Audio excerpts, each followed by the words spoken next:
Right. Well, let's go ahead at 6:41 and reopen our work session. And then get right into, Mr. Okay. Discuss agenda items. All right. Thank you. Good evening, Mayor and Council. Mayor, I'm sorry. 6:41. Thank you. Yeah. So I'm Mark Rauscher. I'm the Assistant City Manager standing in for our interim city manager. A few items on the agenda tonight, on the consent agenda. First of all is consideration of the minutes from the joint City Council, Duncanville Community and Economic Development Corporation and TIF board meeting on February 23rd. And then you also have the meeting minutes from the March 3rd regular City Council meeting. If there are any questions or revisions to those, you can view this here as well. The next item that we have is to consider a resolution awarding a bid and authorize a cooperative purchasing agreement with Metro Fire for fire apparatus repairs through the local government purchasing co-op known as Buy Board. Contract number 746-24. This is for a 1-year term with a renewal option for one additional term to expire September 30th, 2027 in an estimated contract amount not to exceed $150,000. In the first year is the $50,000 amount, and then the second year is the $100,000 amount. And this contract is just to work on fire apparatus, not ambulances. That's hired, handled separately. There's no expected budget impact on this item. Okay, question? Yes, thank you, Mayor. In reviewing the package, the contract ended September 30th of 2025, and today's March 17th. Is this a ratification? Is this? So this is really just a renewal of this contract. The Buy Board contract does expire at the end of 2026, but it's expected that it will be renewed at that time. Okay, so it expires at the end of, so it's already in place. Correct. We're just renewing it ahead, getting it ahead of time. Correct. Okay, that's Yes, what ma'am. I'm doing. Thank you. Yes, ma'am. Next item, is item number 7C. This is to consider a resolution authorizing the city manager to execute the clinical affiliation agreement between Dallas College and the city of Duncanville for the purposes of participating in the Dallas College EMS program's field internships for student clinical rotations. This program has actually been in place for this partnership since 2012. This is a renewal. And basically, this program enables Dallas College students to ride out, to conduct supervised ride-outs with the Duncanville Fire Rescue personnel. Chief Keith Keneally's here in case there are any questions on this item. Next item is 7D, consider a resolution authorizing an amendment to the services agreement with Locality Media, also known as First Due, for fire and emergency medical services incident reporting, EPCR records management in an expenditure amount not to exceed $205,000. Essentially, this new system will replace an existing system known as Health EMS. Health EMS is somewhat operationally limited. It has some inefficiencies too with trying to interface with some of our other systems. The city already has a contract with First Due for just regular records management services, so this will basically augment that for electronic patient care reporting. And again, Chief Keneally's here in case there are any questions related to this particular item. Yes, Mayor Pro Tem Good. How long have we been in contract with the First Due. 2025, the city executed a contract for the records management portion. So you've got RMS and then EPCR. RMS is for like your fire incident reporting that you have to do, for the state and feds. And then this particular item is to add the electronic patient care reporting, which will help feed into the hospital system as well as you have patients that are getting transported and so forth. So it's just kind of the second phase that Health EMS was initially handling, but now we're replacing that. The question is, it also help with efficiencies as well and cost savings? Correct. I mean, I would say so. I worked in one of my last cities, I worked for a fire department, and we had RMS and EPCR with the same company. It happened to be First Due, and it worked really well, partnering with local health, hospitals and so forth, because you can have reporting that goes both ways. You know, reporting from the field goes to hospital staff on a patient, and then vice versa. We can learn about patient outcomes from the hospital, and that information comes back to the fire department by utilizing this system.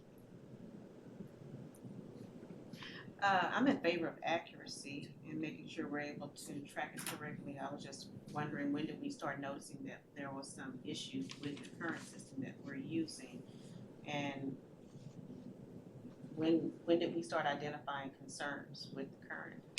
With Health EMS, there's nothing overtly wrong with it, but there's more robustness with, one, we already have First Due other modules, and now doing this, plus there's AI capabilities that we can improve our patient care reports, and then communicate that with the hospital. So there's a lot of robustness to facilitate this, and it should help potentially improve collections as well.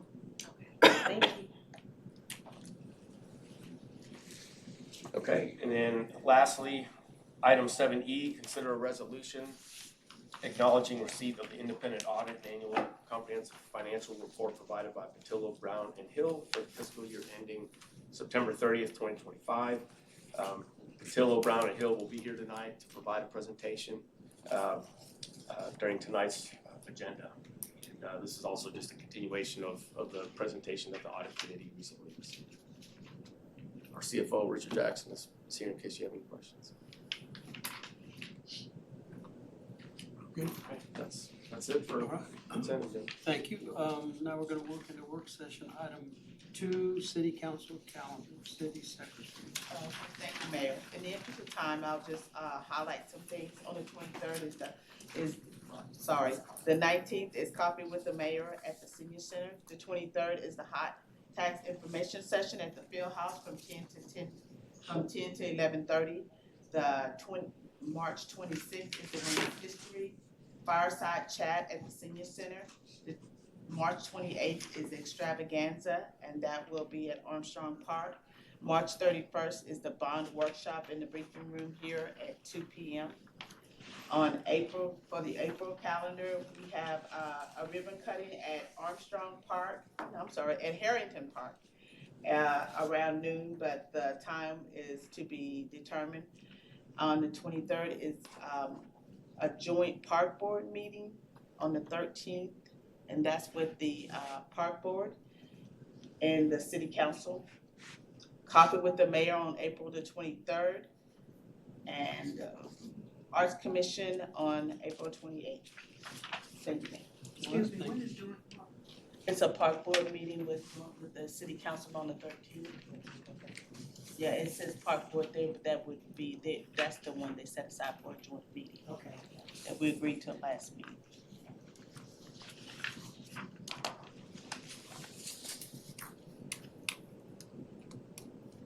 Okay, thank you. Now we're gonna move into item 3, briefing presentation. Briefing to discuss Duncanville Fieldhouse third-party operations management. Thank you, Mayor. Good evening, Angel Deal, Project Manager for the City of Duncanville. So just to bring everybody up to speed, in early 2025, we did a market analysis and feasibility study for the Duncanville Fieldhouse. And what we wanted to do is just understand what the opportunities were that we possibly were missing in terms of revenue and programming. And so Hunden completed that report early last year. And so then we talked about a couple of different operational models. So a hybrid where we would take an onboarding advisory approach or a third party. And so after some strategic pivots, if you will, we've come back.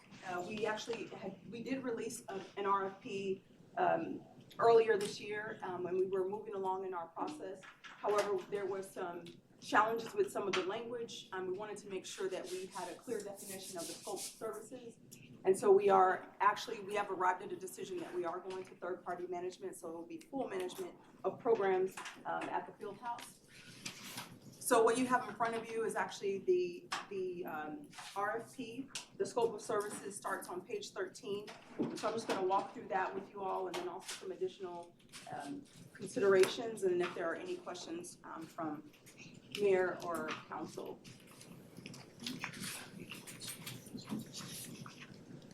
So part of what the third-party management firm would take over would be obviously the staffing and human resources, so that's full oversight of the staff. Sales and marketing execution.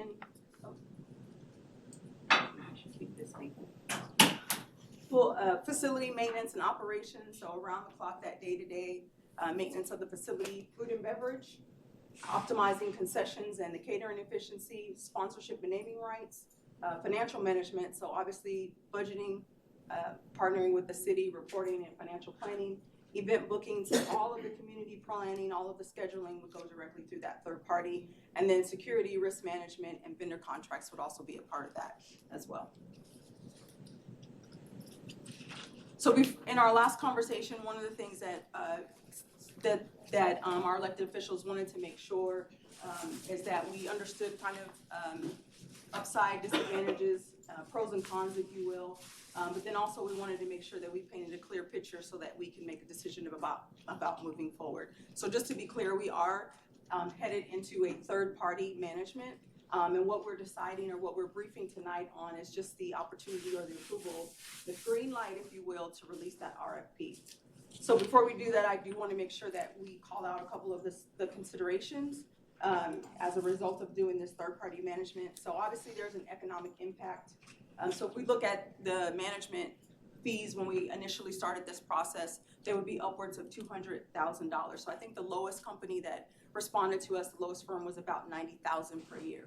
And that doesn't include any revenue sharing or incentives that they may want to work through in their contract.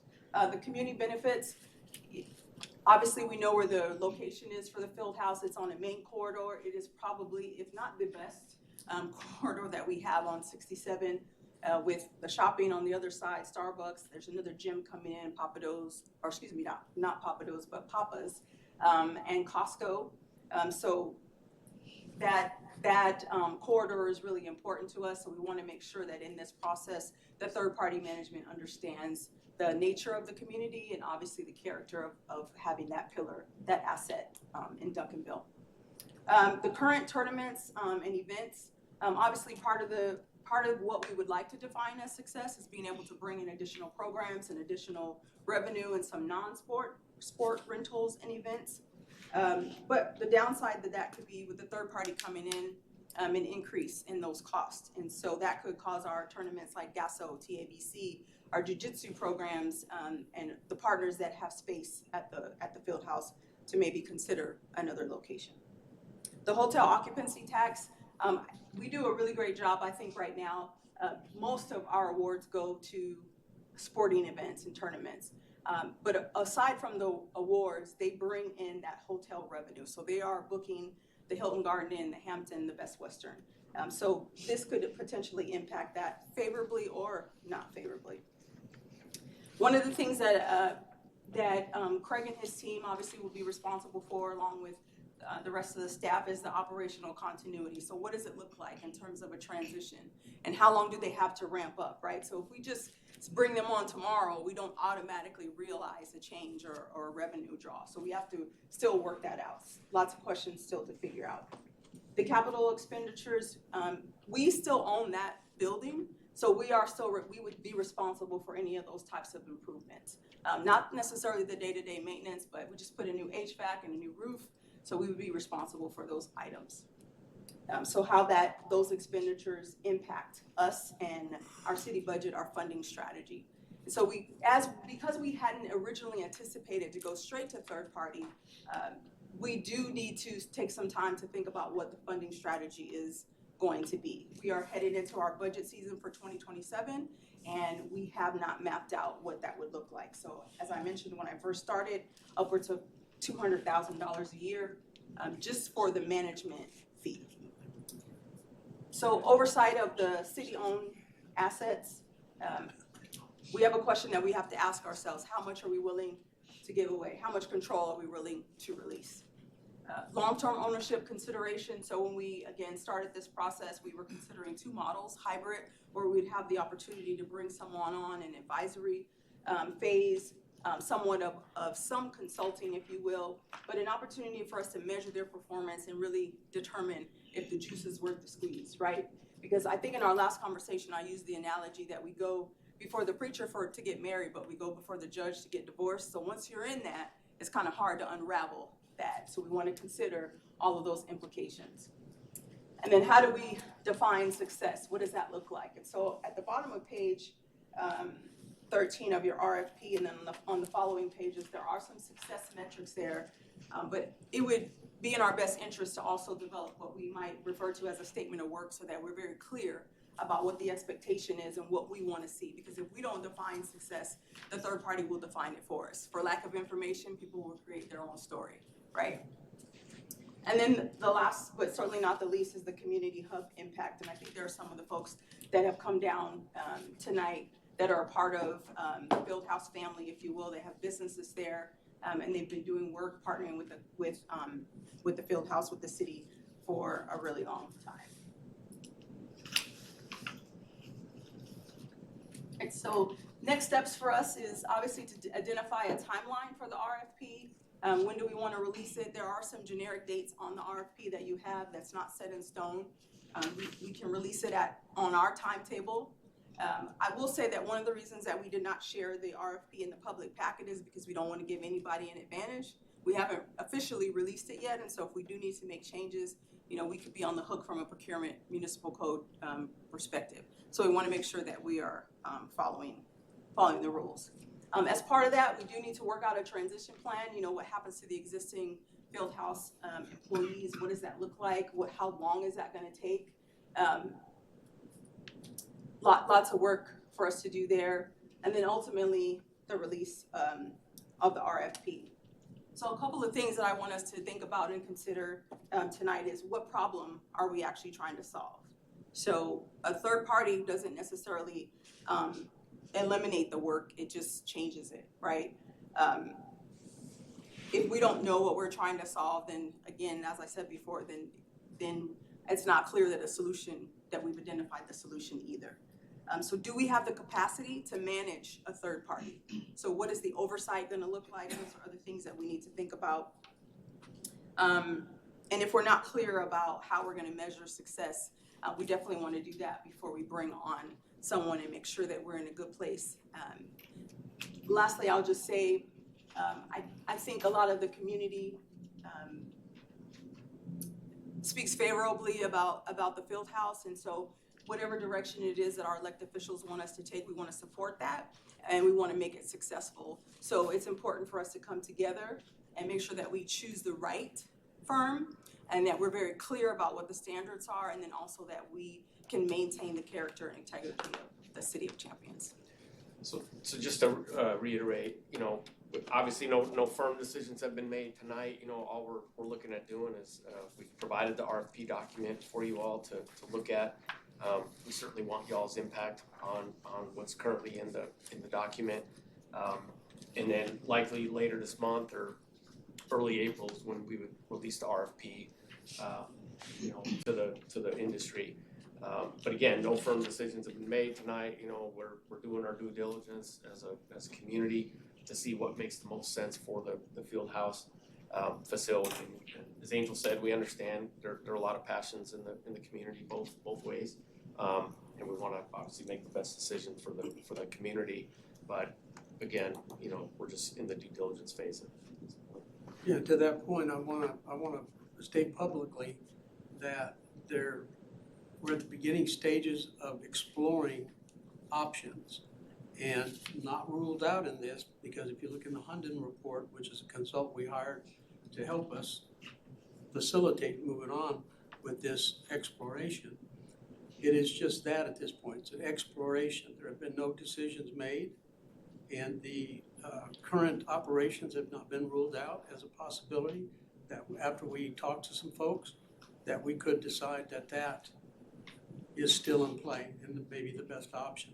So I want to be sure that we're not getting ahead of ourselves by excluding the current operation, because we have yet to interview anybody.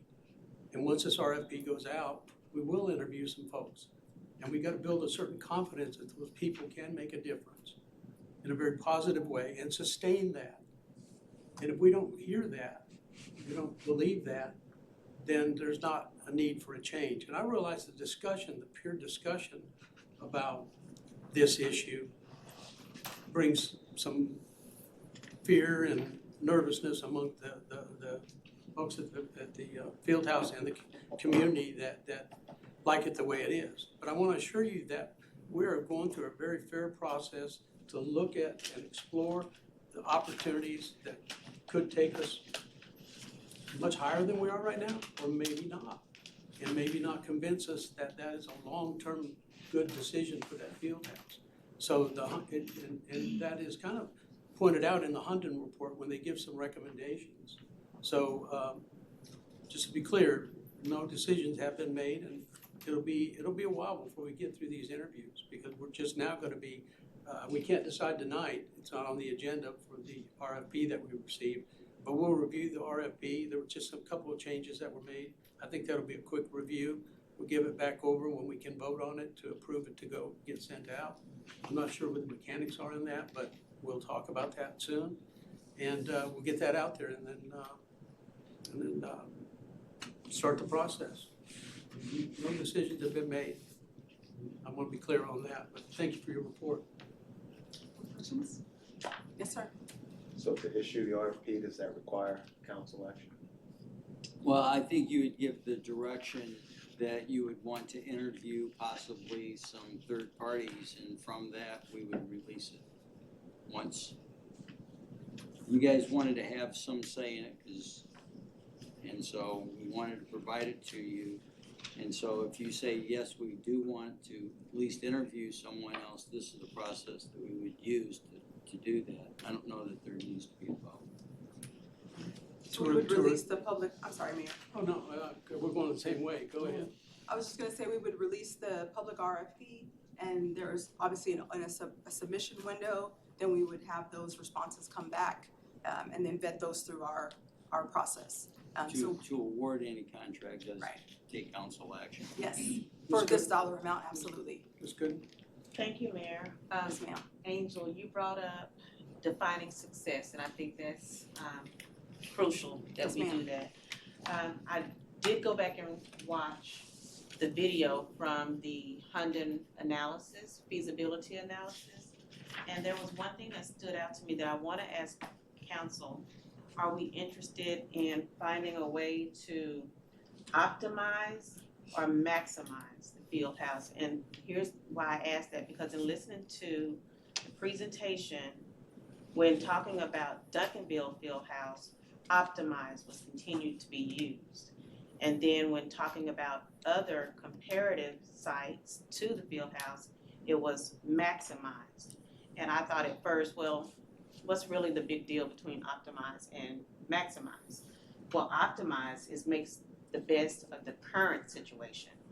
Maximize is to take it to its highest use without any limits or constraints. Just go as far as we possibly can with it. So in listening to that, a lot of the presentation was about displacement of current staff, current people who are currently leasing the facilities. And yes, he has found ways to use rooms that are normally just used for storage, and found a way to create a lease for those spaces.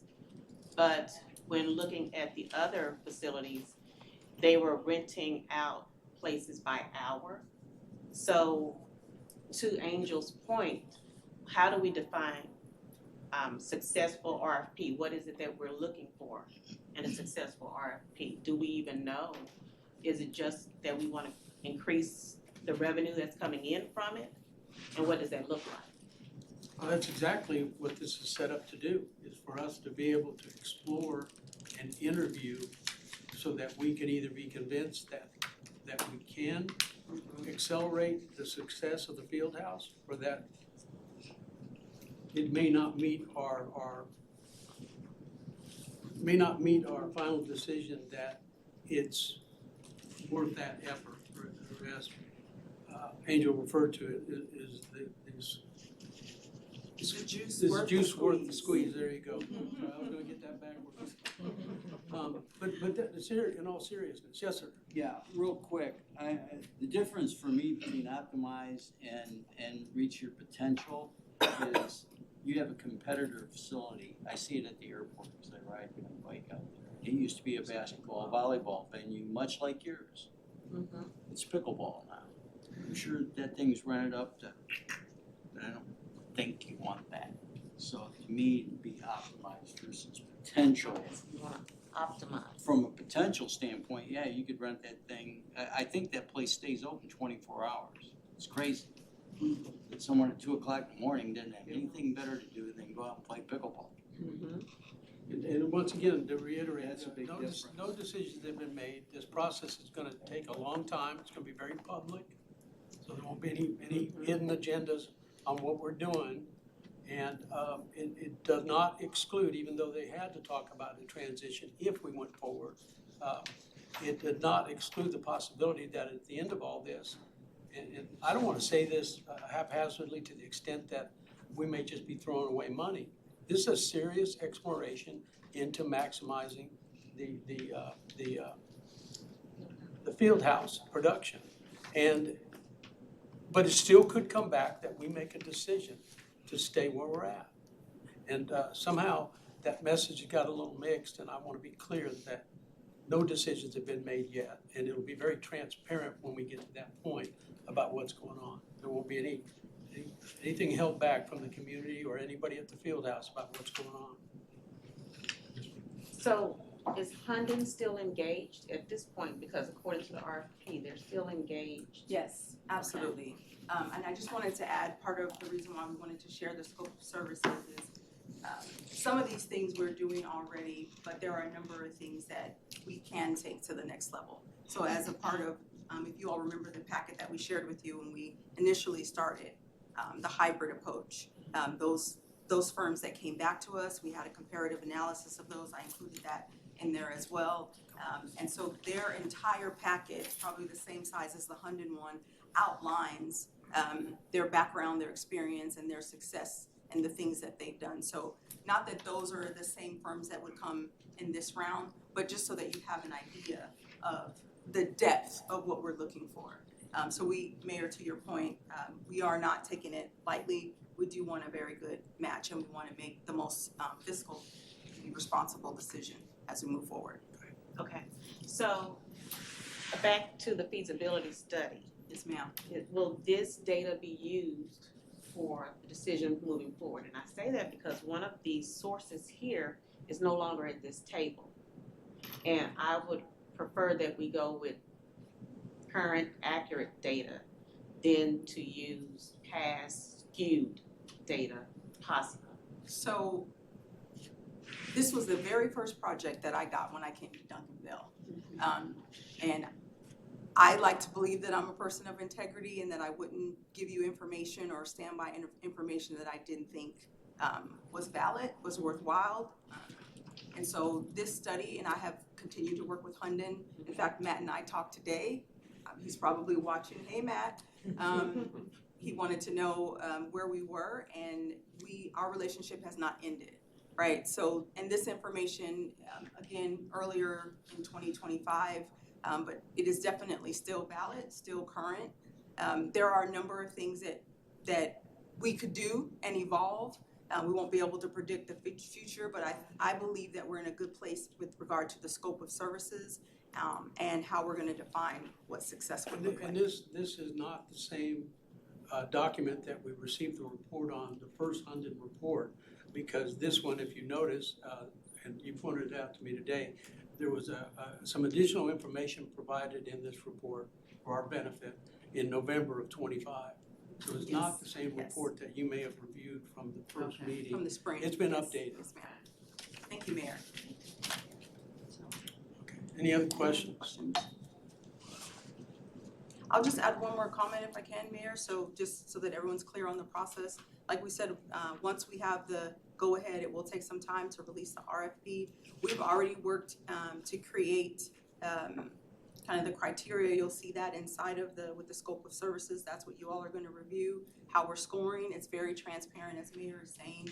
Everyone is asked the same questions, asked to provide the same amount of information. So we'll share that with the selection committee, if you will. It'll probably be a combination of folks. So I just want to make sure that you all are confident in our approach going forward. And thank you for your time this evening. Thank you.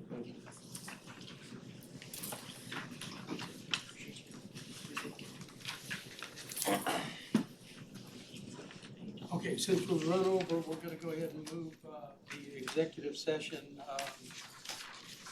A to at the end of the meeting, so we will not be having that. There was no action to be taken as a result of this executive session on item B. And with that, we'll go ahead and move on into our regular session.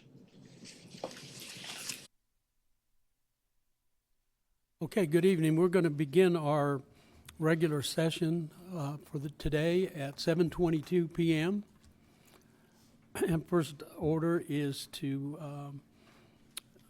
perform our invocation. Pastor Larry Sadberry from Family Christian Church, I understand, is here. Yes, sir. Please stand and join us.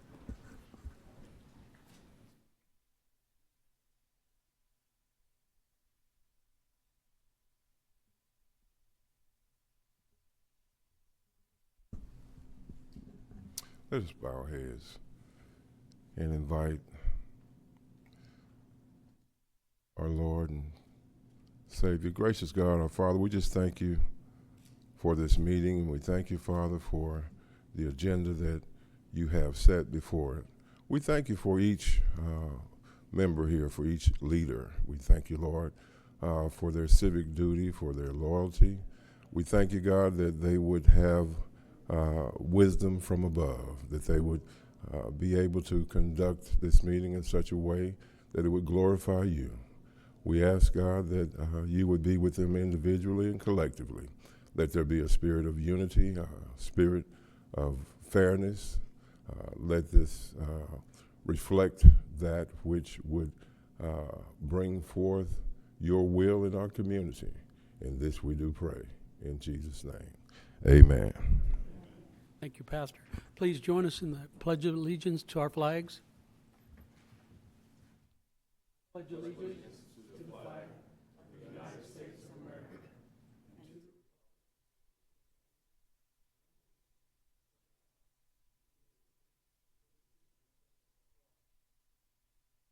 Texas flag, pledge allegiance to thee, Texas, one state. Thank you.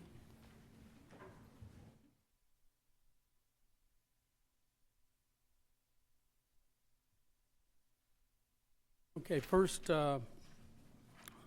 next item up is going to be reports and a mayor's report. I just want to report that we lost a very dear friend to Duncanville. So good a friend, he was deemed to be Mr. Duncanville, Mr. Steve Martin. As many of you know, he passed away after a long illness.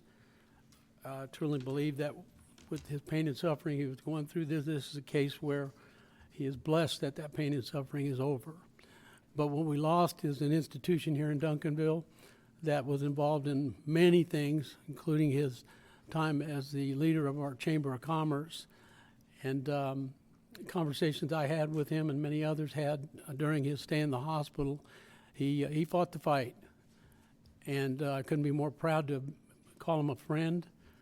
And to many of you up here as well, he was a friend, but most of all, he was just a friend to this community. He gave his all everywhere he could, and he did a lot more than what I was even aware of. When they speak of him at his memorial service, he was an incredible human being, and he's going to be missed.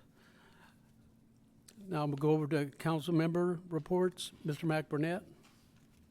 Thank you, Mayor. I'll echo the same sentiments regarding Steve Martin. It is a loss, but we also had some other losses of people, Dan Barkley and Steve Sutherland as well, too, people that contributed to this community. But I always like to talk about things that we've had in the community as well as what we've got coming up as well. And I want to thank Lauren Sanchez and Kevin Bradley. Last week they had a Best Southwest Emergency Preparation workshop. It was very well attended, good Duncanville. Even though it was in DeSoto, it was a good Duncanville turnout and just very, very well done. Also, we have the Women's History Fireside Chat coming up on Thursday, March 26th.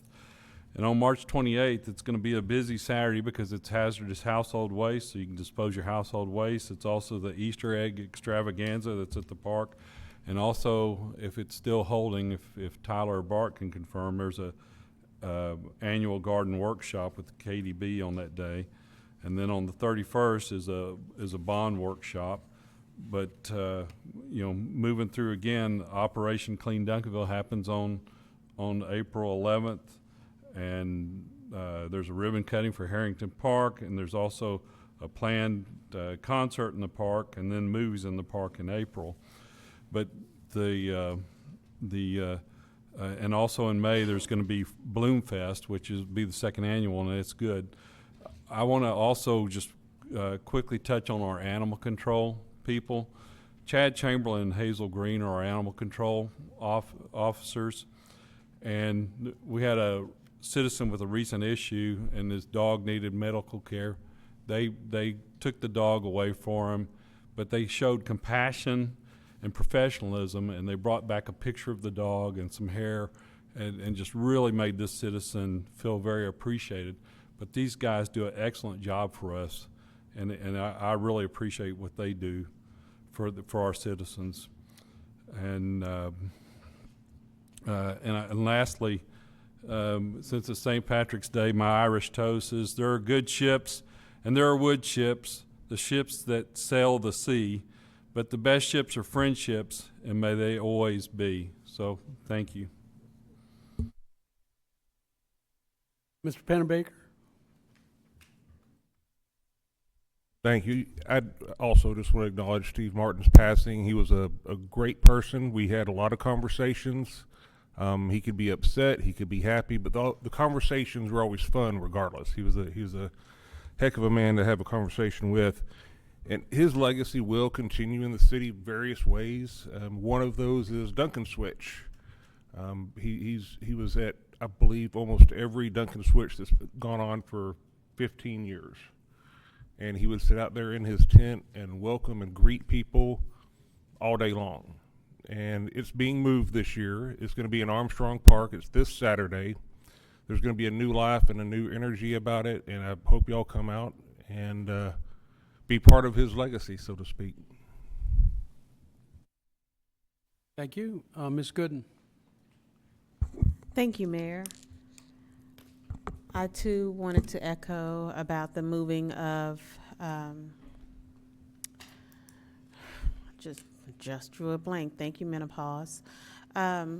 Moving to Armstrong Park, Duncan Switch. There it is. Yes. Also, thank you to the National Association of Negro Business and Professional Women's Club for choosing Duncanville to host your annual event here. This year was the 63rd year for this National Association of Negro Business and Professional Women's Club, and I was invited out to spend Friday evening with them, and it was a lovely evening. So thank you, ladies, and thank you, Governor Ollie Gilstrap, for the invitation and allowing me to come and be a part of such a lovely evening. Also, mark your calendars for the 31st of this month. That night, we will have a bond workshop, the City Council, and we will hear from staff about that particular bond that will be coming before the public. So if you have a chance, please try to attend. It is a public meeting. Thank you. Thank you. Seeing no further comments, we'll move on to the city manager's report. All right, thank you, Mayor Contreras. Just a couple updates. First one is, you might recall that the library department is working on a community needs assessment, and we'd like to encourage our residents, elected officials, staff, to go on the library department's website. The community needs assessment phase is active right now. There's a survey out there that you can take to express any thoughts or ideas that you have regarding operations for the library as well as facilities. There are also a couple of focus groups that are coming up for the public in the month of April. Those are also listed on the website, and so you can go out there and select one of those focus groups and let your voice be heard in the month of April. I'd also like to give a couple staff shout outs. Number one, I'd like to recognize Mr. Joe Scott from our code enforcement department. We started a new program a few weeks back where we have a code officer assigned on Saturdays. And he not only worked on Saturday, but he went out on Sunday. We had a lot of signs out in the public right of way, especially political signs, and he actually collected over 270 signs between Saturday and Sunday just in the public right of way here in Duncanville. So appreciate him helping to keep our community clean and orderly. I'd also like to recognize Miss Brianna Davis from our Public Works Department. She recently graduated with her Lean Six Sigma Green Belt certification, so kudos to her for going through that 6-month-long program, and we appreciate all of her efforts with that. And then lastly, I'd like to recognize Assistant Chief Byrd. He was recently promoted to from lieutenant to assistant chief earlier this month on March 8th, so really like to express our congratulations to him and appreciate all of his efforts with the department. He's been with the department for 8 years, and we look for many more years to come as our assistant chief.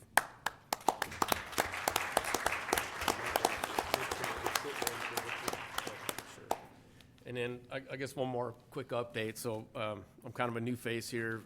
Our interim city manager, Richard Abernathy, is out this week, so I'm stepping in to his shoes.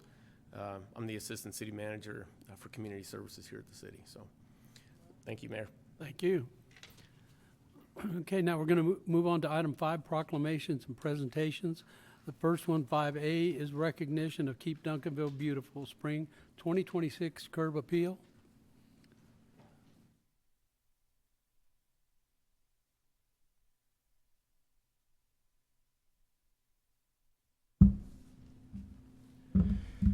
Evening, Mayor, Council, ACM. Tyler Agee, Assistant Director for Parks and Recreation and Keep Duncanville Beautiful Staff Liaison. I'm presenting the Spring 2026 Beautification Award winners for Residential Curb Appeal and for the Business Beautification Award. This quarter's winners, representing District 1, we have Fernando Rangel at 1002 Dove Creek Drive. From District 2, we have Anita Felton, 1426 Cardinal Creek Drive. From District 3, we have John and Mary Jashin at 602 Truman Court. From District 4, we have Alicia Young, 1503 Halsey Drive. And District 5, we have Pedro Rodriguez at 1147 Aspen Drive. If any of these homeowners are here in the crowd today, please join me in the front for a brief picture. If not, we will move on. Next up, we have the Spring 2025 Business Beautification Award winner.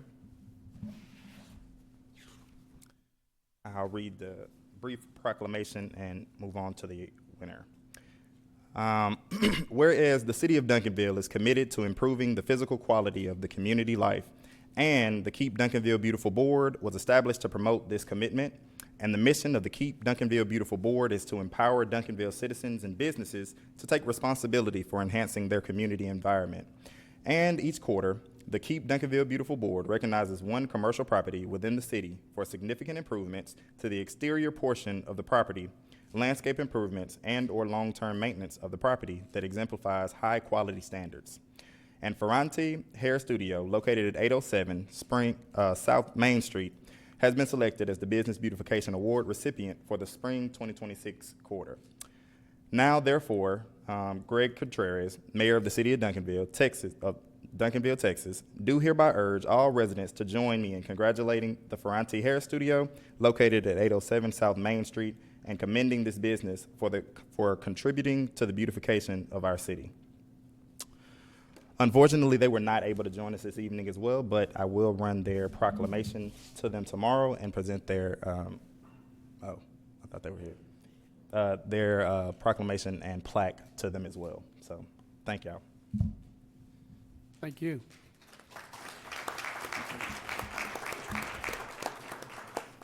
Okay, item 5B, provide the city council with a presentation on the annual comprehensive financial audit for fiscal year 2025.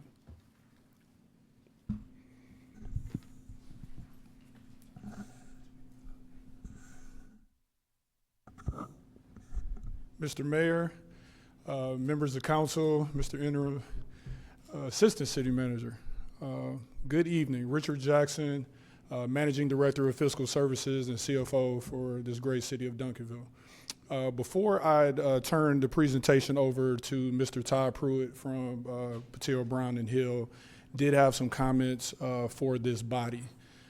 Certainly, as discussed in the meeting session earlier, there is a resolution for consideration to acknowledge the receipt of the completed audit for fiscal year 2025. Certainly, as we discussed when I was before you at this time last year was the first time in several years that the city had completed an audit by the state's deadline of March 30th. And so this year will be the second year in a row for the city of Duncanville that has occurred. Of course, I have the privilege and the pleasure of looking you all in the eyes and celebrating this great achievement. But the reality is that there are so many people who are the true champions, if you will, pun intended, for this great city that helped make today happen, as well as the presentation from Mr. Pruitt. In my hand from last year's fiscal year 2024 audit is the GFOA Certificate of Achievement for Excellence in Financial Reporting that we received for that audit. And we are certainly in position to once again apply for that honor this year. And again, I want to recognize for this body and for the community the people who helped make this happen. And the other cool thing is, in honor of Women's History Month, that the names that I'm getting ready to call are all great women here for not only the Fiscal Services Department, but for the entire city. So if you could stand when your name is called to be recognized, because I know they are here. First and foremost, our Assistant Director of Fiscal Services, Ms. Tia Pettis.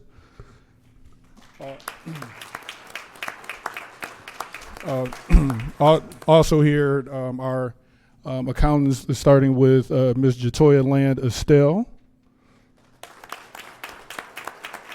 And also Ms. Tori Strand.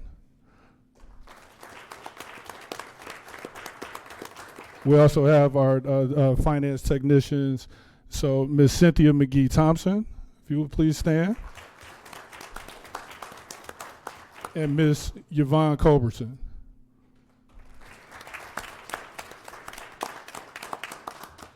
So these ladies have, oh, that's coming.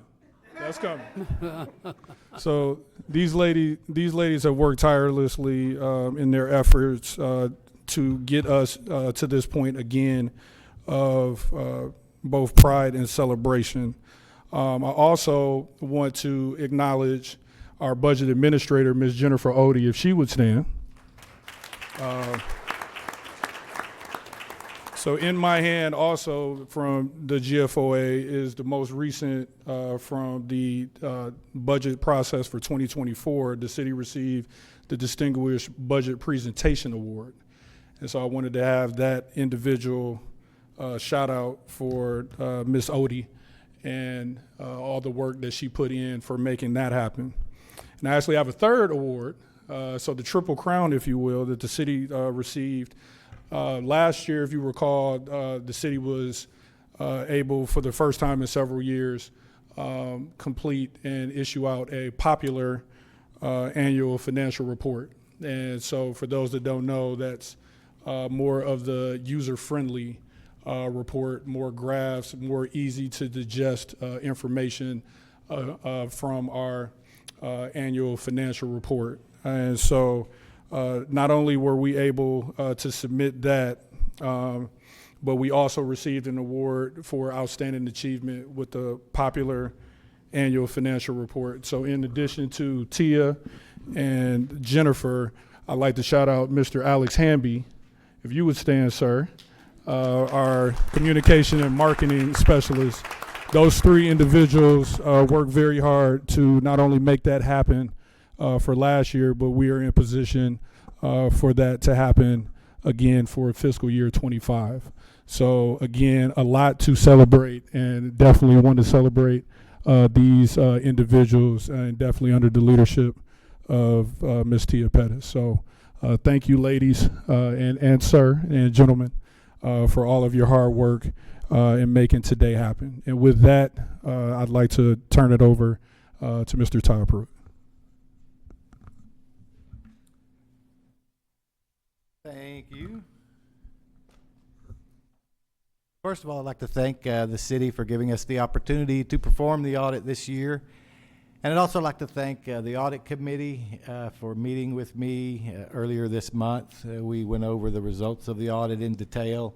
They really did an excellent job of asking a lot of good questions and going over the audit in a lot of detail. And I'd also like to give special thanks to the city staff, Richard and Tia, and all of the city staff that assisted us during the course of the audit. As you could tell by looking at your annual comprehensive financial report, there's over 100 pages of information in that report. There's a lot of work that goes into preparing that report and undergoing an audit at the same time. And their preparation for the audit was really evident in, as we worked our way through the audit process. We could tell that they did a really good job of preparing for the audit. And we certainly appreciate all of their efforts in that respect. As I mentioned, we've discussed the results of the audit in detail with the audit committee. What I'd like to do tonight is to just briefly go over the audit process. We'll go over the results of the audit. Then we'll go over a few of the required communications that are required to be made from an auditor to a governing body anytime an audit is undergone. And then if anyone has any questions, I'd be happy to answer those. The audit process really starts back in the summer usually. We'll do a week or two of interim work. At that time, we're updating our understanding of your internal controls, seeing if there were any changes made from the previous audit.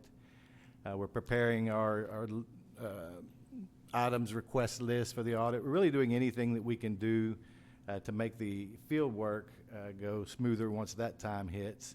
Then after year end, when the city closes the books, that's usually in January, it might spill into February. We're doing actually a lot of the nuts and bolts of the audit. That's when we're doing our test of controls, we're doing our substantive tests in certain areas. Then as we work into February, we're working on drafting the report, making sure it meets the requirements for the GFOA award, and then ultimately leading up to meeting with the audit committee in early March. So as a reminder, our audit, we were engaged to perform the city's financial statement audit. And you might also recall that any local government that spends over $1 million of federal grants in a single year triggers what's called a single audit. And the city did hit that threshold this year. So in addition to your financial statement audit, we were also required to perform a compliance audit of your federal grant awards programs. The independent auditor's report you would find on page 1 of the financial section of the city's annual comprehensive financial report.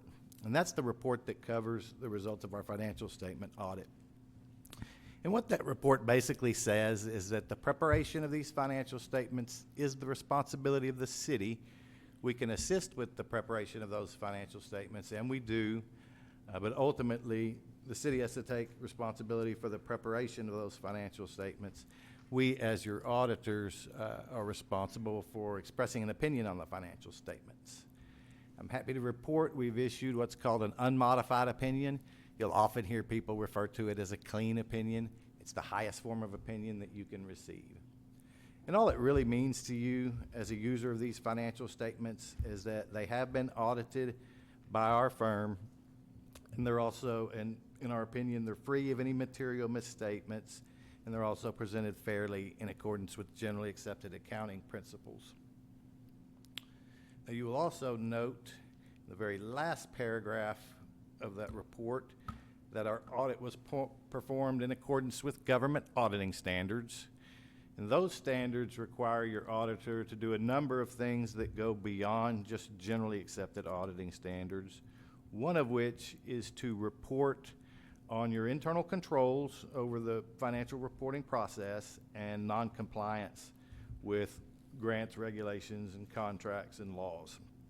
You would find that report as page 1 of your separately issued single audit report. But basically, the first part of that report talks about internal controls over the financial reporting process. And what we're really talking about there is in order for us to perform your audit, we first have got to gain an understanding of your controls over the financial reporting process. That's really all of the policies and procedures that you've adopted and put into place that ultimately lead to the preparation of these financial statements.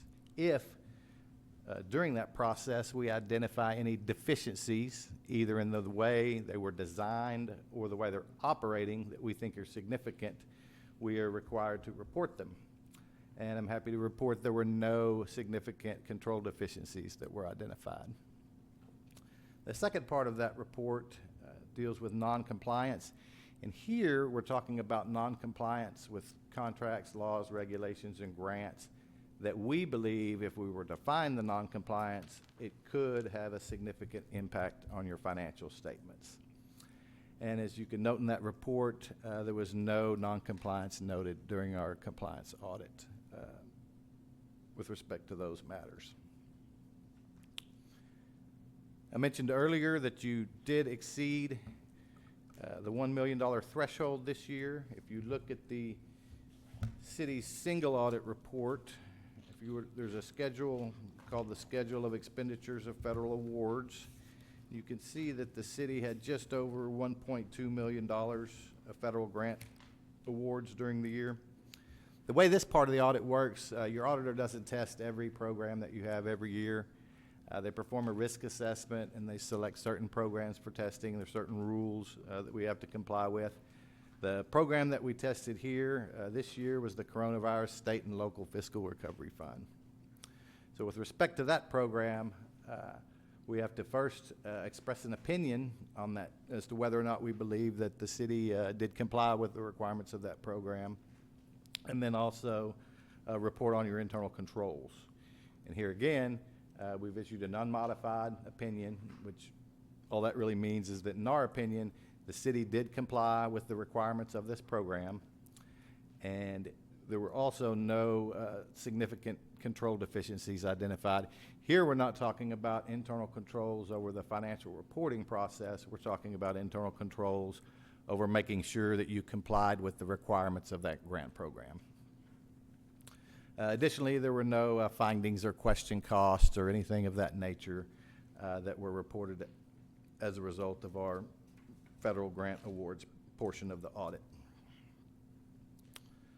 So to summarize, from a results of the audit standpoint, you really have exactly what you're hoping for as a governing body. You've got a clean opinion on your financial statements. There were no significant deficiencies identified either with respect to the financial reporting process or with respect to complying with your major grant program. And additionally, there were no instances of noncompliance either with laws, contracts, grants, and awards that have to be reported under government auditing standards or the Federal Single Audit Act. Lastly, there's just a few required communications that I'd like to briefly touch on. Most of these things are things that we've already talked about. There weren't any unusual transactions that we noticed during the year. There was, however, one new accounting standard that had to be implemented this year that changed the way that you're required to account for compensated absences. That standard was implemented without any issues. And lastly, I would like to point out the very last one here, that there were no material audit adjustments, and that's not usually the case with us. I work exclusively on audits of local governments, and we usually do make some audit adjustments along the way. So anytime that we don't get that, I like to point that out to the city staff, that we actually didn't have any material audit adjustments that had to be recorded in order to complete your financial statements. So I congratulate the city on the clean results of the audit, and if anybody has any questions about the audit or the financial statements, I'd be happy to answer those.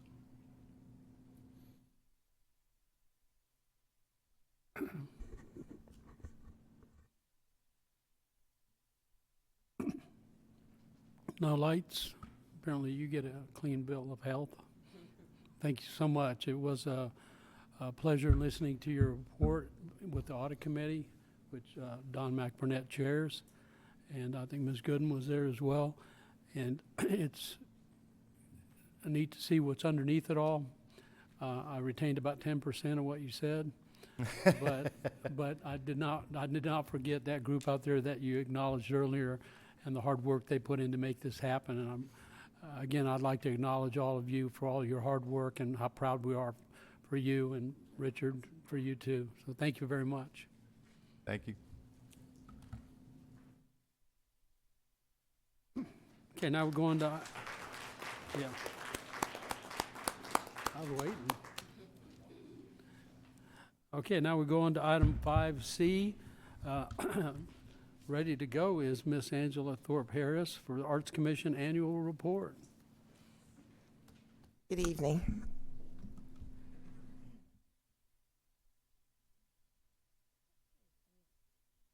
Angela Thorpe Harris, Chair of the Duncanville Arts Commission, and I'm going to take you through what we've done since the former commissioner chair did it in March of last year. So this is from March of last year to March of this year.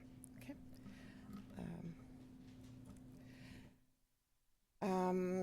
The Arts Commission presents, so these are some of the events that we dealt with during the year. The Juneteenth, we did a week-long program last year at the library. We had literary cafe where we had some writers come in and talk about their books and give them an opportunity to speak with people and so forth. We had spoken word, drumming and storytelling, dancing, culinary arts with the artist Q&A, which helped us in making some changes later to our policy as we talked to the artists. We did a business mixer called Jazz Note at Shayla's Bistro and Music Lovers Learning Center. Those are the two businesses that we participated with in order to showcase their businesses. And it was a very nicely well attended. We also did Hispanic Heritage Month, and the businesses that we worked with there was Los Jeffy's Mexican Food Street on Main Street. And actually, I wanted to say the Duncanville Theater helped us with a lot of that particular event. One of our board members did put together an arts tour, and we had an opportunity to visit with some of the artists that I was not aware of that lived here in the Duncanville area. And we have a lot, but we were able to visit with Terry Hayes and Kathy Robinson Hayes and Vincent Jackson at the Hayes residence, and beautiful art. We're hoping to showcase it one day. And the Duncanville bookstore, right off of Camp Wisdom. And we had lunch at Shayla's Bistro, and we had additional artists come in, and they were able to interact with the patrons and with each other and showcase some of their beautiful art.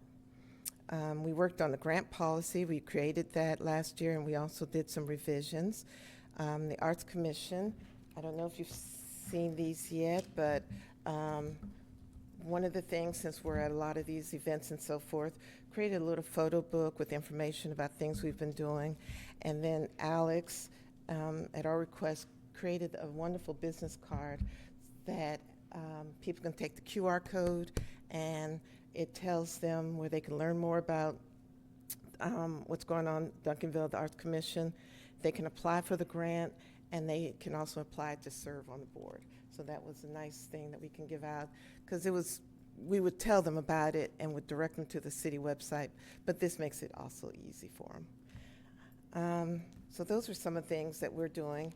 We are launching a podcast. Matter of fact, we worked with Francisco and Alex this past Thursday called Deville Voices, that you'll be hearing about that. And we are in the process of creating a Duncanville Poet Laureate position.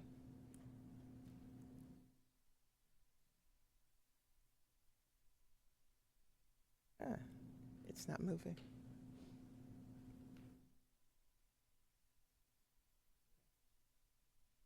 I think the battery went out. Oh. And those, okay, and those are just some of the, those are just some of the shows. Like, we normally have table and we'll set up. We have trinkets and things that we tend to give to the kids. If we're not asked to do a art project, then, you know, just things for information table, then we just came up with some ideas. But a lot of times when we're doing some of these, we have, we're asked to come up with a art activity for the children, and we do that. One of the things that I wanted to talk about were city events that we participated in.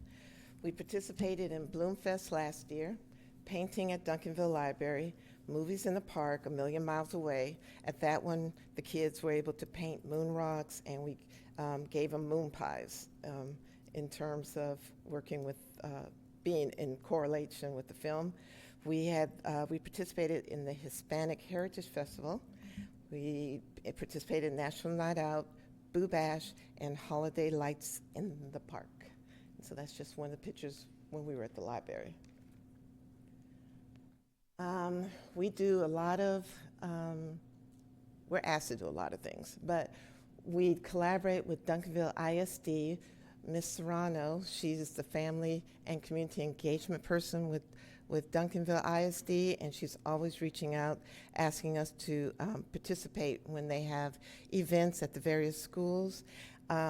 We participated in the Fall Family Trunk or Treat Family Literacy Festival at Alexander Elementary. We also participated with Pace High School Career Day Expo, and one of our commissioners participated last week at a career day at one of the elementary schools. So when we're requested, we do try to accommodate.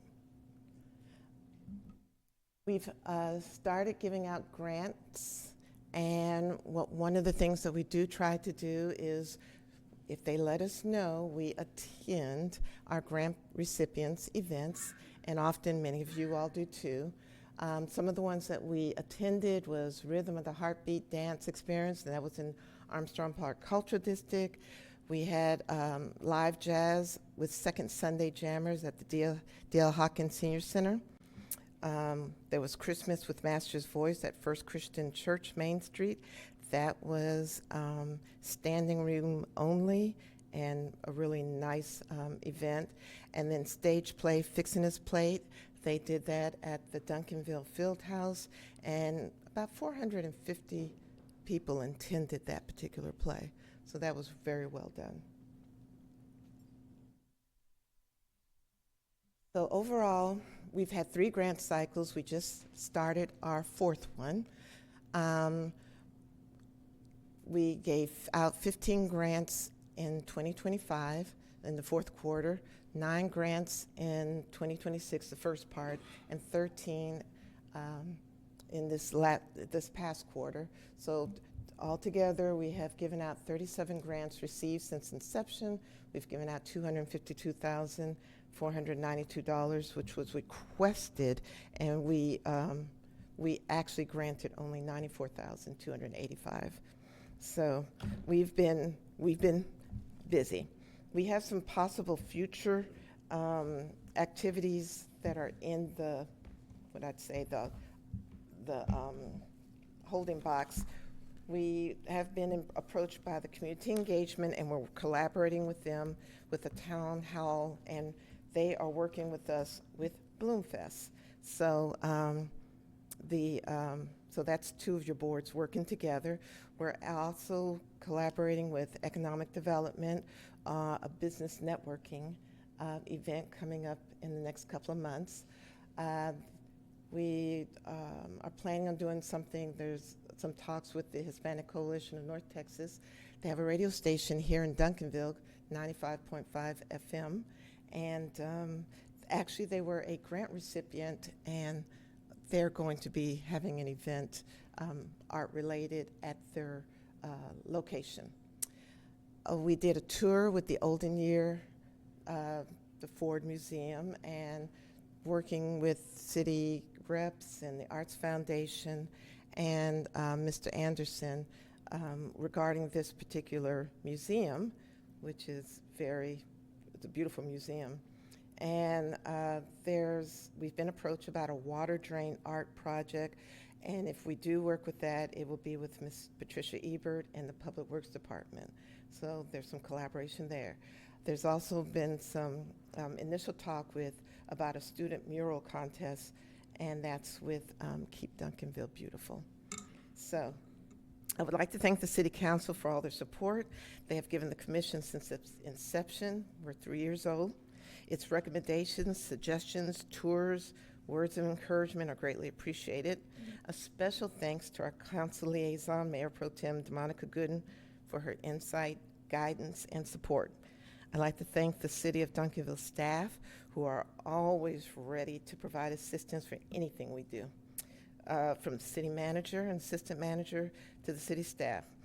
But I would especially like to acknowledge Noel Garcia, Baron Brassfield, Devin Hanley, Francisco Ramos, and lastly, thank you for all the the hardest working man that I know here with the city, Mr. Alex Hamby, who is our liaison.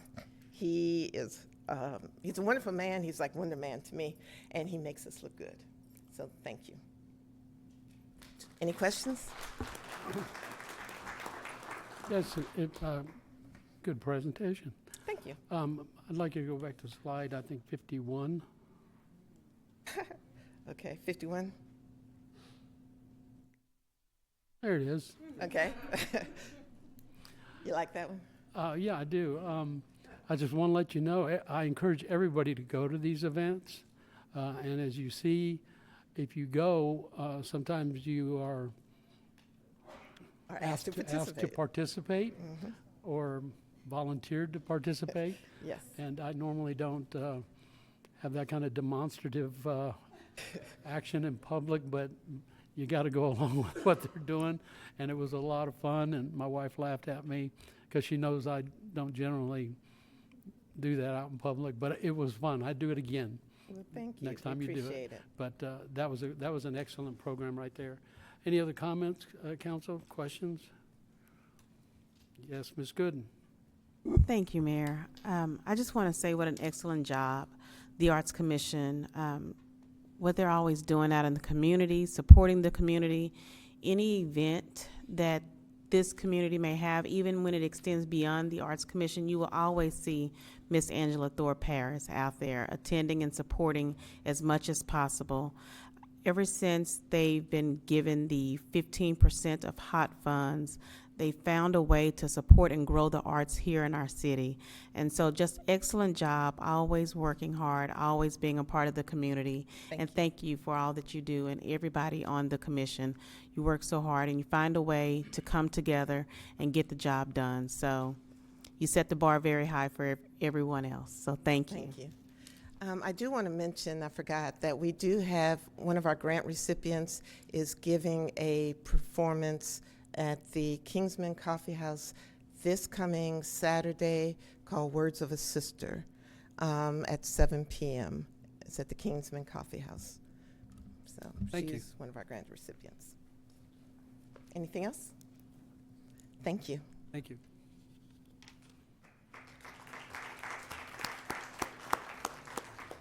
Okay, that moves us into our citizen input session. In-person citizen comments will be heard during the regular session in keeping with the City Council's rules of procedure adopted on June 4th, 2024. Electronic comments will no longer be read aloud. We did receive one, and council members do have a copy of that. Paper copies will be provided to the City Council at the dais. And I just want to remind you that as you approach the dais, we do have quite a number of you tonight. Give your name and address before you start speaking, and you do have 2 minutes to make your comments. So with that, Marlis Gordon.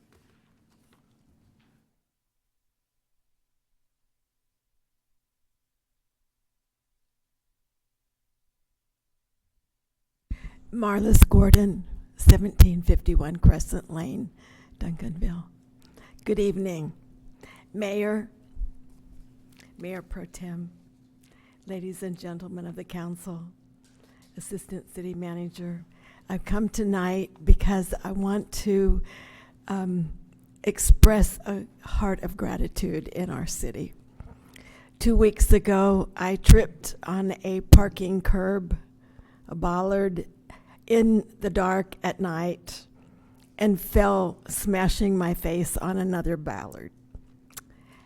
And I want to tell you how lovely our EMTs were to me.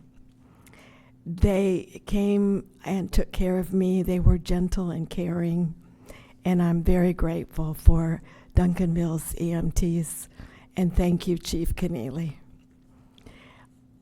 Last week at the funeral for Steve Martin, many of the city turned out, and we had a very long funeral procession. And our officers of Duncanville were like a finely choreographed dance as they led us through the city to the cemetery, blocking off all the intersections. I thank you to our fine officers of Duncanville. I also want to say thank you to Mr. Stevenson and Mr. Agee.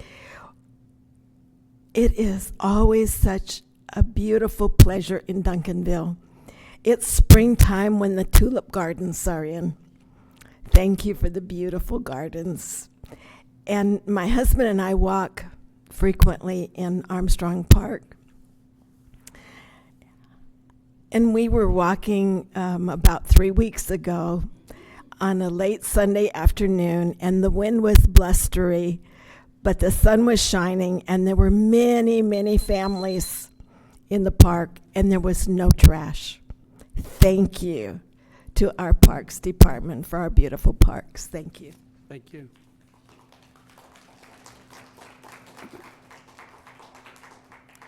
Reese Frosch.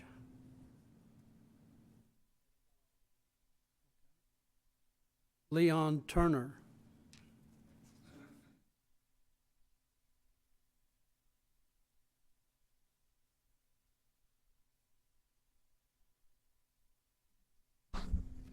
Hello, Mayor, City Council.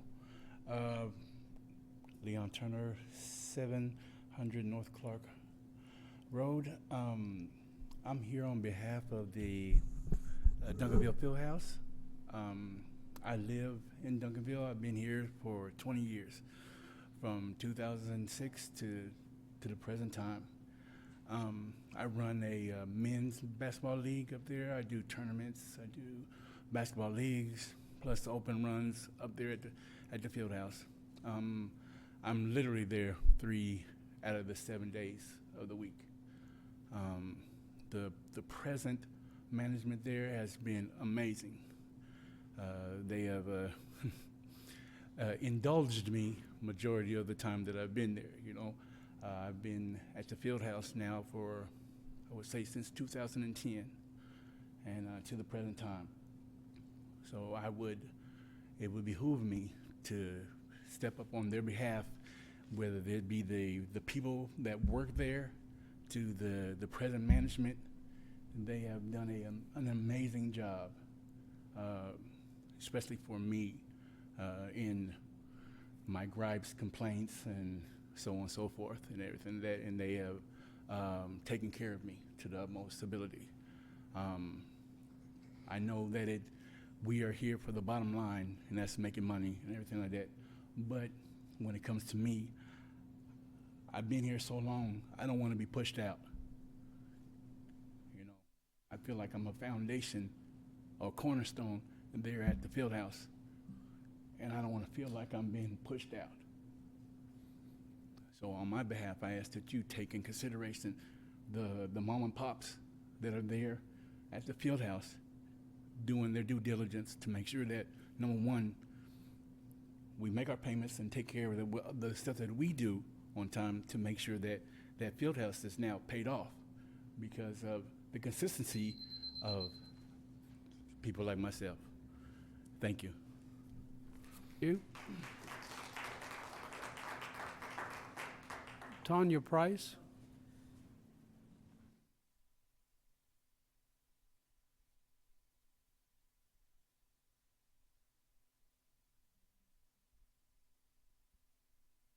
Hello, Mayor and Council.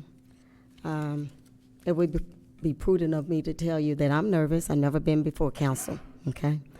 My address is 2300 Discovery Boulevard, Rockwall, Texas. I'm not a resident of Duncanville.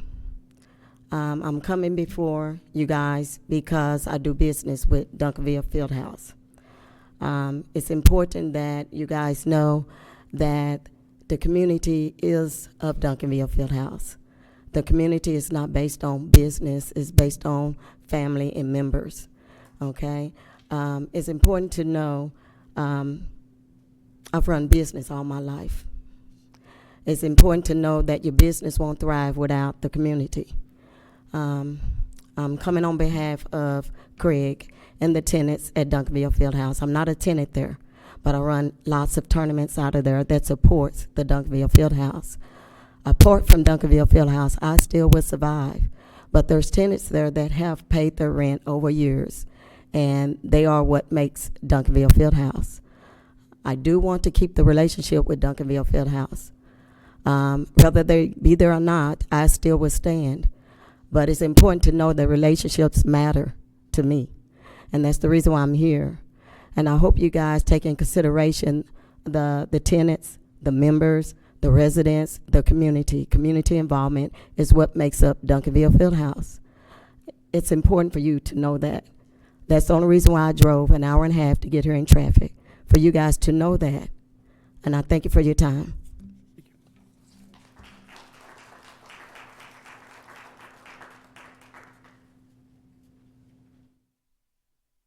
Carla Williams?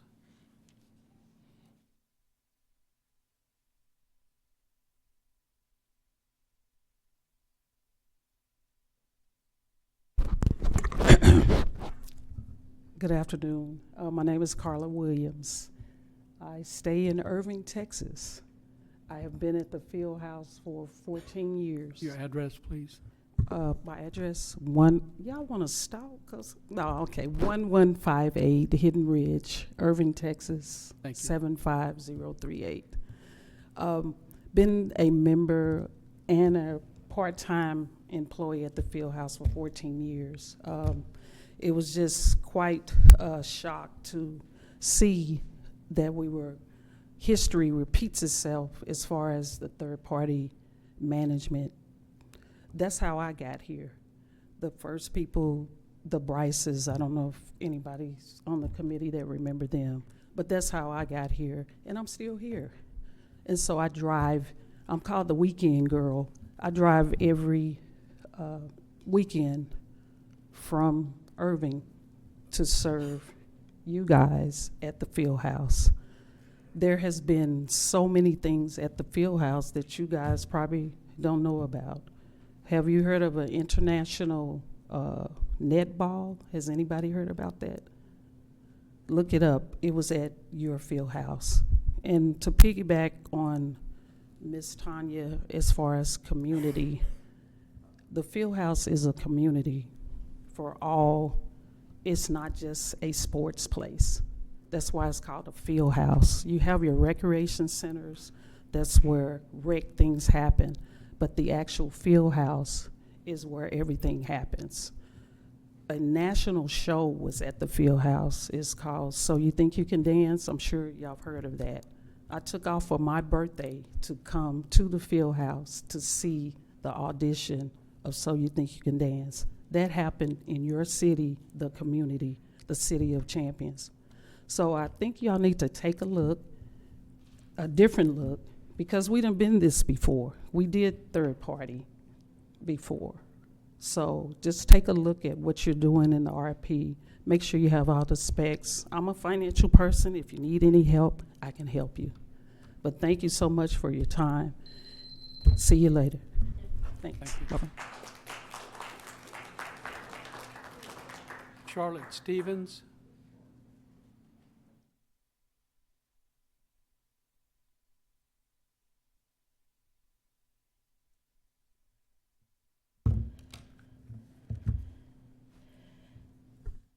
Good evening, Mayor and council members, and to everyone in the audience that's here on behalf of the Fieldhouse.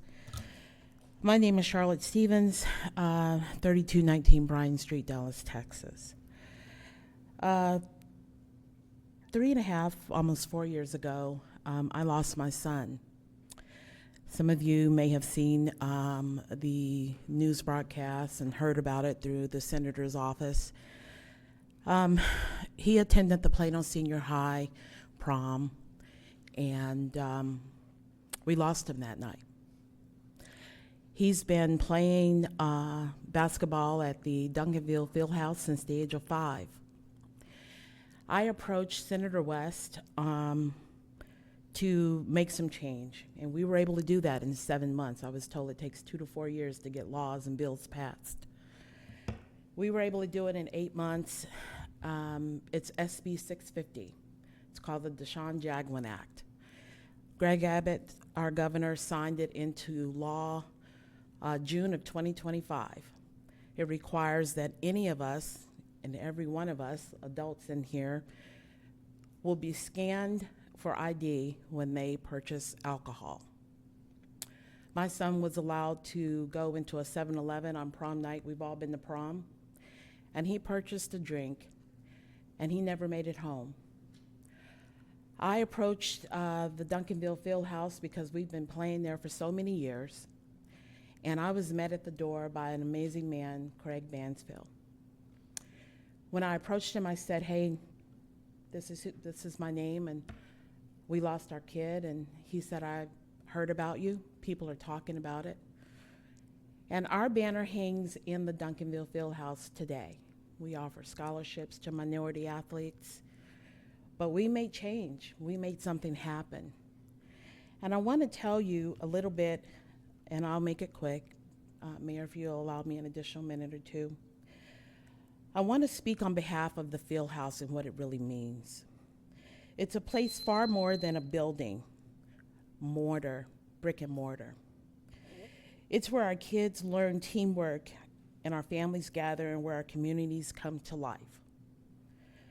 I understand the interest of outsourcing operations to a third-party management. On paper, it seems efficient, but in reality, it's a decision about the management and the community.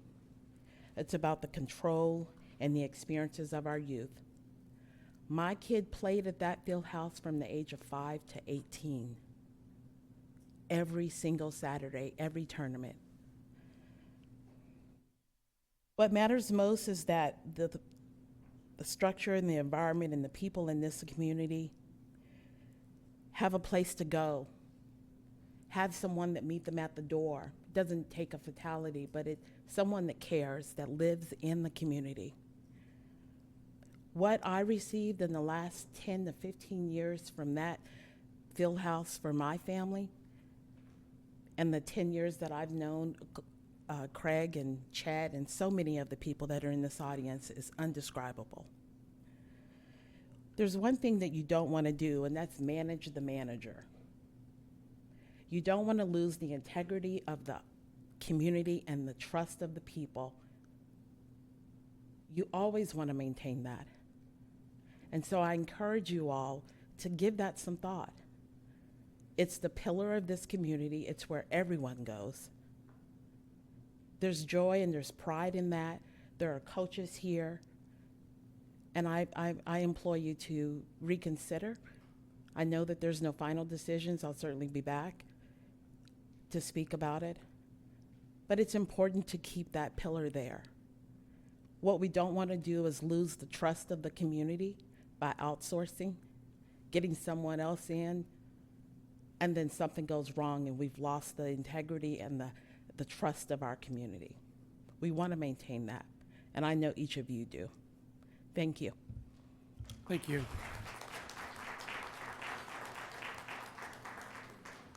Okay, Sylvia Robles.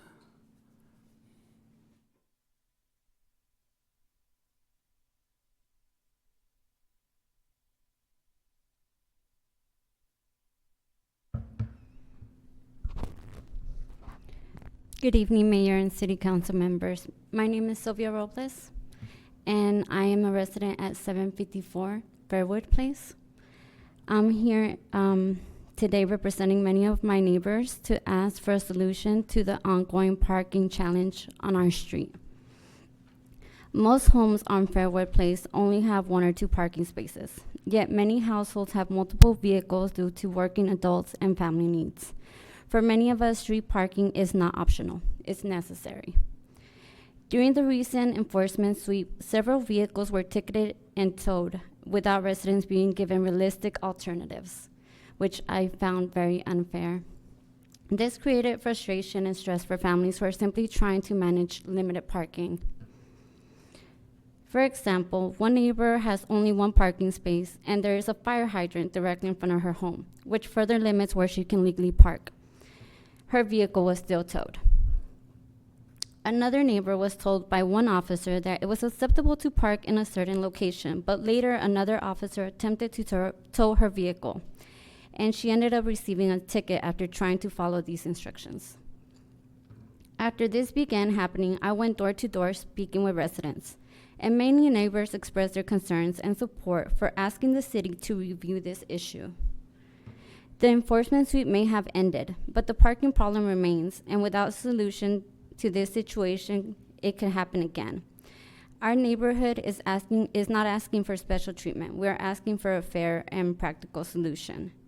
We do have a solution that we have came up with that we are presenting today. We would like for you guys to review it. If it is not an option, we are definitely open to more options, alternatives to that. Thank you.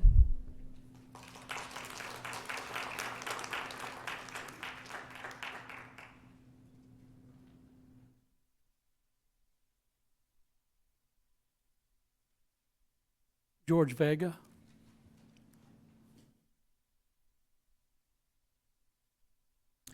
Good evening, Mayor, City Council. Thank you for having us here today. I'm here representing neighborhood at Fairwood. My address is 727 Fairwood Place. And the reason for me being here is to propose to relocate the no parking zone signage on Fairwood Place due to the very limited parking spaces at our neighborhood.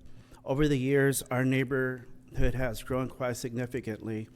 And we propose that the no parking zones be pushed further back to allow more parking spaces in our neighborhood. I've worked with Officer Tatum. He's been helpful. He's passed some information to me in regards where we can legally park or where we cannot legally park. And I passed that along to my neighbors. And so he's been helpful, but at the same time, there is no real solution to the limited space. I did provide a letter to everyone here so that you can maybe take a look at it and see what you think as a possible solution to the limited space. I want to thank you for your time. Thank you. Thank you.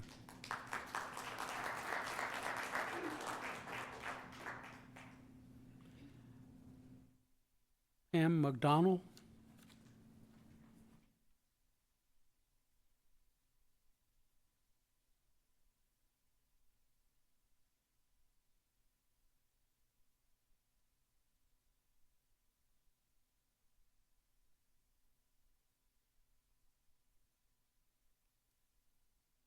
Thank y'all for letting me speak.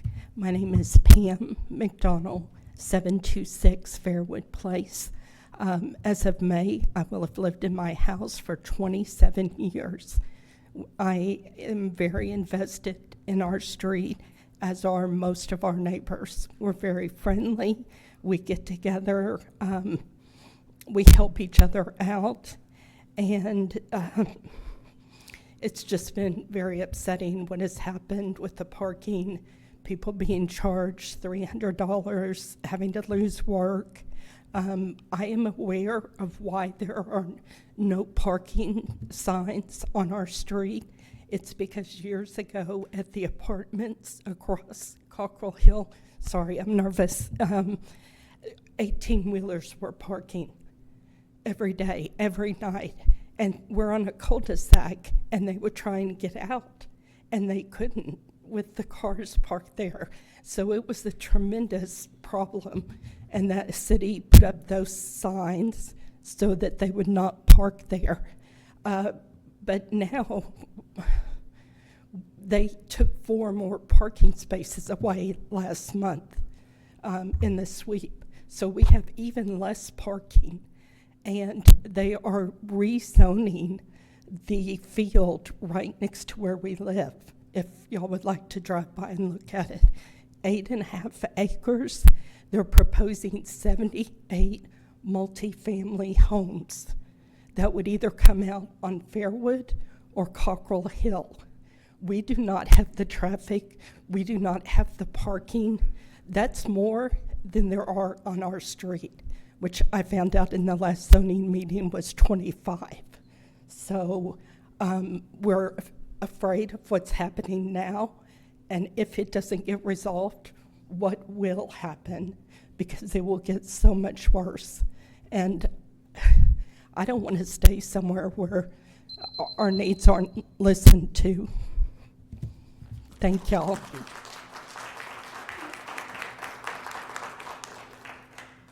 Daniel Rico.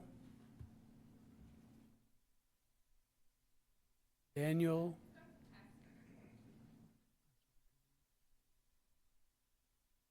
Okay.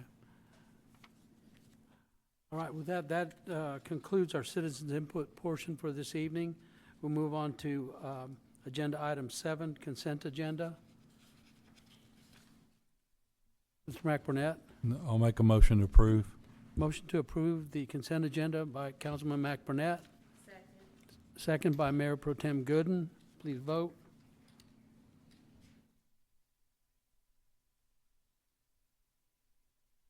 Thank you.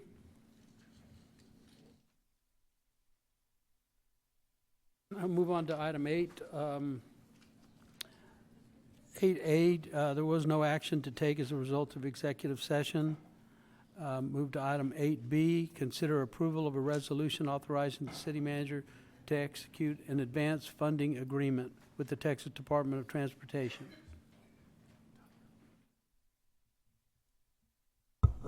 Evening again, City Council, Mayor, ACM. Tyler Agee, Assistant Director for Parks and Recreation, presenting on the TxDOT Green Ribbon Project, just an update of where we are, how we got here, and the AFA on the agenda tonight. So some background about the grant and the acceptance. So in 2025, the city applied for TxDOT's Green Ribbon Grant Program to beautify the I-20 corridor. This project would span from North Cedar Ridge Road to east of Main Street, so right at Duncanville Road. Green Ribbon funds are for landscaping projects and irrigation. Their goal is to beautify and mitigate air pollution along the TxDOT corridors. The project scope includes planting of trees, shrubs, ground cover, and irrigation within the right-of-way. And the total project scope is $484,000, $218. 80% of that funding is coming from federal, and then the other 20% is coming from state. So there are no costs to the city or local government unless cost overruns. Back in December of 2025, council accepted that grant, so we executed the LMA, committing to install and maintain those improvements. Here are just some pictures of the current TxDOT property. So this is pretty much I-20 North Cedar Ridge through Duncanville Road. Here's some of the signage and vegetation out there now. Upkeep has definitely been an issue. A lot of the annual plants and perennial plants haven't made it throughout the seasons. We have some really hard summers, really cold winters. So ideally, this grant is supposed to help us improve that, get some new irrigation so that we can maintain things and keep the city corridors looking beautiful. A few of the documents that you've had come through your agenda. I think the first one was our LMA, which is just a TxDOT installs the landscape. It's an agreement between us and the city and TxDOT that they would install the landscape and irrigation, and then the city would assume maintenance for those things. The city would be responsible for watering, mowing, pruning, and weed control and litter removal of those properties, just like we currently are now. The second one would be the MMA, which is the municipal maintenance agreement. That document was brought before you back in January to receive reimbursement for the TxDOT mows that we pay for each year. It's a percentage of the mows, so it's calculated by what TxDOT would pay one of their contractors, and it just ensures that the city would be compensated for maintaining the I-20 corridor. Since then, we've reduced the amount of mows that will go to I-20, so it will be a net zero contribution. The document that's brought before you tonight is the AFA. It's the funding agreement that defines the total spent projected for the project, where those funding dollars are coming from, and just understanding that the city pays for any overruns on that project. This would authorize TxDOT to let the project and go out for bid, and that's required before they advance to construction. So the next steps, if it's approved tonight, TxDOT would let the project and it would go out for bid to one of their contractors and award it to one of their contractors. The city would work hand in hand with TxDOT to coordinate construction and make sure that we can maintain those properties and the new vegetation and irrigation that's installed. We're looking to do that in summer through fall of 2026. We should be complete by winter of 2026. The project completion and then the current LMA and MMA would just coincide with that project. So we would be reimbursed for any mows and litter pickups that we have and maintaining those areas. Some of the benefits of this project enhances the aesthetics of I-20 and the community gateways. It supports positive air quality improvements and environmental stewardship, demonstrates partnerships with TxDOT and leverages federal and state funding, and then a timely approval process avoids any delays and cost escalations in the construction process. That is all I have. Do you have any questions for me about that? Questions? Thank you. No problem. Mayor, I'll make a motion to approve. Motion to approve by Councilman McBurnett, second by Councilman Pennebaker. Please vote. Thank you. Thank you.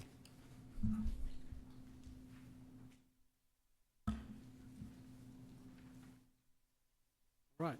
So last item 9, I understand there are no staff and board reports. So with that, we will recess at 8:35 to go into executive session. Thank you all for coming this evening. All right, so we have adjourned our executive session at 9:43. And with that, we've concluded our business for this evening. So the regular session will be no action to be taken as a result of the executive session. So our regular meeting is adjourned at 9:44 p.m. Thank you. Thank you.